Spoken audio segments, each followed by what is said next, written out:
ìròyìn tí ẹ sanwó gbọ́ òun lè rí tèmi fẹ́ sọ fún yín.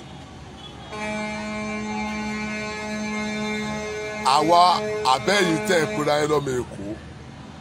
àsìkò yìí ni màá mọ̀ bóyá ẹ ti gbọ́ àbẹ́ ẹ̀gbọ́n torí lájọ́ tèmi ti ń ṣe òṣèlú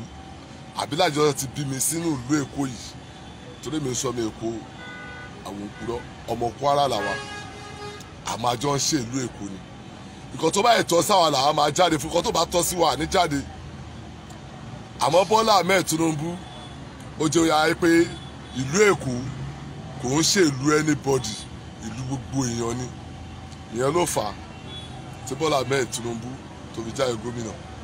ó wọlé tán ó fa Fáṣọlá kalẹ̀ ó wọlé ó fa Ambode kalẹ̀ ó kó ń bẹ́ẹ̀ ó fa Sanwó-Olú lẹ̀ ẹ sọ fún mi ló gba ata kalẹ̀ yìí ṣé àwọn ará ọmọ Èkó tó da jù wọ́n lọ àbá ará ọmọ Èkó tó kàwé jù wọ́n lọ èdè PDP nígbà tí wọ́n fa olóyè Dàpọ̀ Sàràmí kalẹ̀ ọmọ ìlú wo ni wọ́n fa Fúnṣọ́ kalẹ̀ Fúnṣọ́ Williams ọmọ ìlú wo ni wọ́n fa sẹ́ńtọ̀ Muslim Ọbánikoro kalẹ̀ ọmọ ìlú wo ni wọ́n fa Jìmí Agbájé kalẹ̀ ọmọ ìlú wo ni wọ́n fa Adédọ̀sùnmú kalẹ̀ ọmọ ìlú wo ni ṣùgbọ́n mi Èkó ni ó gba àwọn eléyìí inú PDP àti APC ta ló wá nífẹ̀ẹ́ ọmọ Èkó jù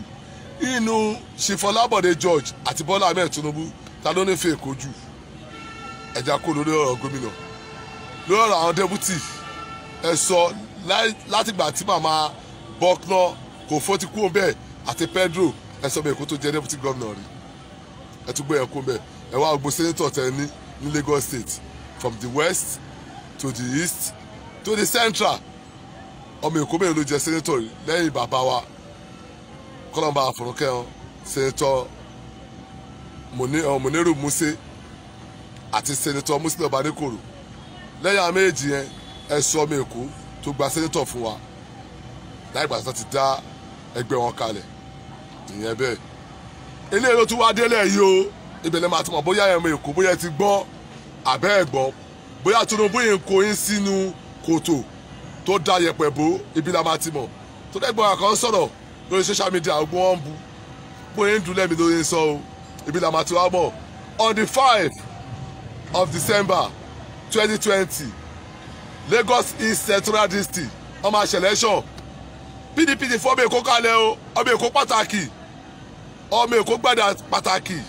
Gbàdámọ́sí gbogbo alámọ̀ọ́rẹ́ ẹ̀ ọmọ Ìkòròdú ni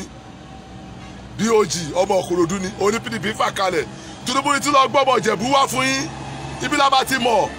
bóyá ẹ̀yàn ọmọ Èkó ti wake up bóyá ẹ̀yin sùn ibi la bá ti mọ̀